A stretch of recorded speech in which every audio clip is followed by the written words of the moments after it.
Hello everyone and welcome to Miss Physics.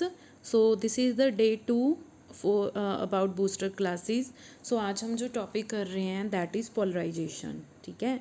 So the first question in polarization is in Fresnel biprism coherent sources are obtained from an incoherent sources using division of dash by refraction. So question है कि जब हम Fresnel biprism use करते हैं जो हम दो coherent sources बनाते हैं फ्रॉम वन इनकोहेरेंट सोर्सेज, तो हम किस चीज़ की किस फैक्टर की डिवीज़न करते हैं. ठीक है, जब बाय रिफ्रैक्शन हो रही होती है पोलराइजेशन, तो उसका सही आंसर है वेव फ्रंट.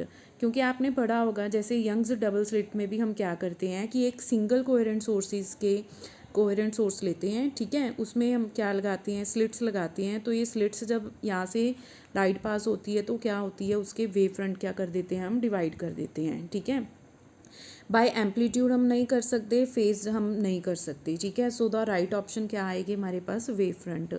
अब वेव फ्रंट्स क्या होते हैं, वेव फ्रंट होते हैं locus of all the points. ठीक है, this is the locus of all points that are vibrating in same phase. ये उन सभी पॉइंट्स का लोकस होता है that are vibrating in same phase, जो सेम फेस में क्या कर रहे होते हैं, वाइब्रेट कर रहे होते हैं, वाइब्रेटिंग इन सेम फेस. तो उस चीज़ को बोलते हैं हम, that is called wave front. ठीक है, सो वेव फ्रंट हमारे पास तीन टाइप के होते हैं. फर्स्ट होता है हमारे पास स्फेरिकल वेव फ्रंट, दूसरा होता है हमारे पास सिलेंड्रिकल वेव फ्रंट. ठीक है, और तीसरा होता है प्लेन वेव फ्रंट. सो ये डिपेंड करता है कि हम सोर्स कौन सा यूज़ कर रहे हैं, अकॉर्डिंग टू दिस हमें वेव फ्रंट मिलता है. जैसे स्फेरिकल जो वेव फ्रंट मिलता है वो मिलता है हमें पॉइंट सोर्स से. ठीक है, जब भी कोई पॉइंट सोर्स होगा तो उसके स्फीयर के अबाउट जितने भी पॉइंट्स आएंगे, लोकस आएगा, पॉइंट्स का पोजीशन आएगी, उनका फेस क्या होगा, vibrating, they will vibrate in the same face. Cylindrical wave front हमारे पास तब बनता है जब हमारा सोर्स ऑफ लाइट क्या होता है, लाइन सोर्स ऑफ लाइट, जैसे ट्यूब होती है. ठीक है, सो तीसरा होता है प्लेन वेव फ्रंट.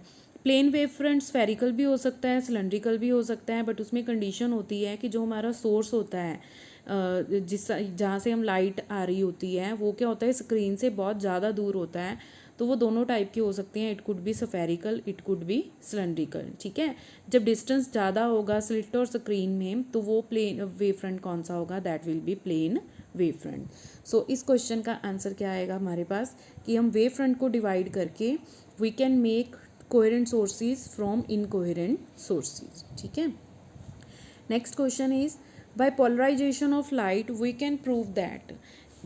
जैसे हमारे पास देखिए कि फिनोमिनाज होते हैं अलग अलग, जैसे ये +2 लेवल का क्वेश्चन भी आप बोल सकते हो कि +2 में हमारे पास जब हम रे ऑप्टिक्स स्टार्ट करते हैं तो ऑप्टिक्स को हम दो टाइप्स में डिवाइड करते हैं. वन इज़ रे ऑप्टिक्स और दूसरी कौन सी होती है, optics that is divided into two part. First is ray optics and second is wave optics. ठीक है, सो रे ऑप्टिक्स में हम कौन कौन से फिनोमिना करते हैं, that is reflection and refraction, ये करते हैं हम. अब वेव ऑप्टिक्स में कौन से फिनोमिनास करते हैं, that is interference and diffraction. ठीक है, तो ये फिनोमिनास होते हैं. अब इसमें क्या है कि हम जैसे हमने डिवाइड ही कर दिया कि जो वेव मिनेचर है उसमें कौन से फिनोमिनाज आएंगे, इंटरफेरेंस आएगी, डायफ्रैक्शन आएगी. ठीक है, तो थ्योरी जो इंटरफेरेंस और डायफ्रैक्शन है ये किस पे बेस्ड होते हैं, that is the based on the wave nature of light. अब रे ऑप्टिक्स में हम क्या कंसीडर करते हैं, रे ऑप्टिक्स में हम कंसीडर करते हैं that light travels in a straight line.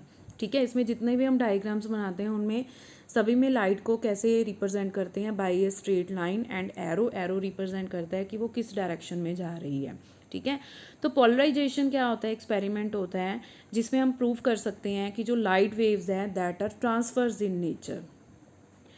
सिर्फ पोलराइजेशन में हम प्रूव कर सकते हैं कि जो लाइट है वो उसका क्या नेचर होता है, that is transverse in nature. So the right option is option number B. Okay, next question is the phenomena that light is transverse wave motion can be proved by. अब देखिए ये वही क्वेश्चन आ गया जो मैं अभी आपको समझा के हटी हूँ कि light is a transfer wave motion, की लाइट का ट्रांसफ़र मोशन होता है, ट्रांसवर्स मोशन होता है. वो कौन सा एक्सपेरिमेंट है, कौन सा फिनोमिना है जो ये प्रूव करता है. तो इंटरफेरेंस वेव नेचर पे डिपेंड करता है, रिफ्रैक्शन भी क्या है, वेव नेचर पे डिपेंड करता है. जैसे ये रे नेचर पे आ जाता है कि light travels in a straight line. Diffraction किस पे डिपेंड करता है, that is wave nature of the particle, sorry light. And so the rest option is, rest कौन सा बच गया हमारे पास, पोलराइजेशन। अभी हमने लास्ट क्वेश्चन में यही किया है कि पोलराइजेशन प्रूव करता है लाइट का ट्रांसवर्स नेचर होता है, तो लाइट का ट्रांसवर्स नेचर किस फिनोमिना से हम प्रूव करवा सकते हैं, that is by polarization. Moving to next question, the angle through which the plane of polarization is rotated depends on, ठीक है। सो जब पोलराइजेशन का फिनोमिना होता है तो वो जो उसका एंगल होता है वो किस पे डिपेंड करता है, that depend on wavelength of the light, concentration of the solution, thickness of the substance, ठीक है। तो ये तीनों पे डिपेंड करता है, so the right option is all of the above.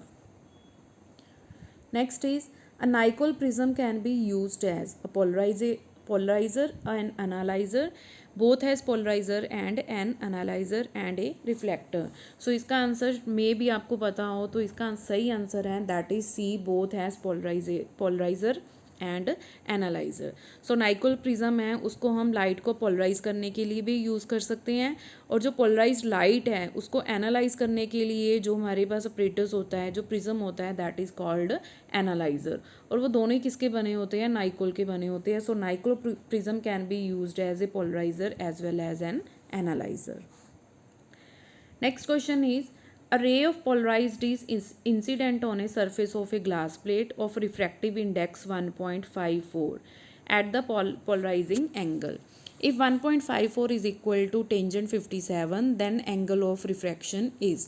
तो इस क्वेश्चन में हमें गिवन है, we are given with the refractive index जिस मीडियम में पोलराइजेशन हो रही है, दैट इज़ उसको कैसे लिखेंगे, म्यू से, दैट इज़ 1.54, ठीक है।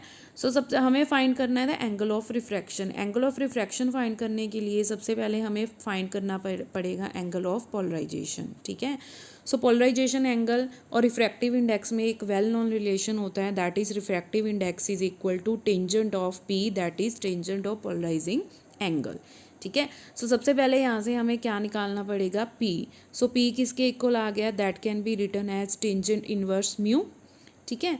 नाउ म्यू की वैल्यू कितनी है, fill the value of mu, mu is 1.54। अब इसको हमें सॉल्व करना है, ठीक है। हमें 1.54 किसके इक्वल गिवन है, दैट इज़ टेंजेंट 57। तो हमारे पास क्या आ जाएगा, we will get P is equal to tangent inverse, जो 1.54 था उसकी जगह पे मैं क्या लिख रही हूँ, that is tangent 57। Okay, so tangent inverse and tangent will get cancel out. So हमारे पास आंसर कितना आ गया, सॉरी क्या पोलराइजिंग एंगल क्या आ गया, 57।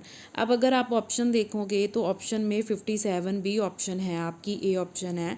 सो हम जल्दी में क्या करते हैं कि क्वेश्चन रीड नहीं करते, हमें आंसर दिख गया 57 इज़ इन द ऑप्शन, तो हम टिक कर देते हैं। बट अगर हम क्वेश्चन देखें तो उसमें क्या है, दे हैव आस्क्ड कि एंगल ऑफ रिफ्रैक्शन कितना है, ठीक है। तो हमें पता है कि जो लाइट पोलराइजिंग एंगल होता है, जिस एंगल पे वो स्ट्राइक करती है पोलराइज होने के लिए, और जो रिफ्रैक्टेड लाइट होती है, ठीक है, तो उन दोनों दैट एंगल इज़ 90 डिग्री, ठीक है। सो हमारे पास रिलेशन क्या आ गया, दैट इज़ तो आर किसके इक्वल आ गया, दैट इज़ 90 माइनस पी, ठीक है। सो पी हमारा पोलराइजिंग एंगल कितना आया था, 57 डिग्री। सो हमारे पास यहाँ पे एंगल ऑफ रिफ्रैक्शन कितना आ गया, 33 degree. So the correct option क्या आएगी हमारे पास, that is B. Okay, so that's all for today. Stay tuned for next video, hit the like button and subscribe my channel and share the video to the maximum students. Thank you.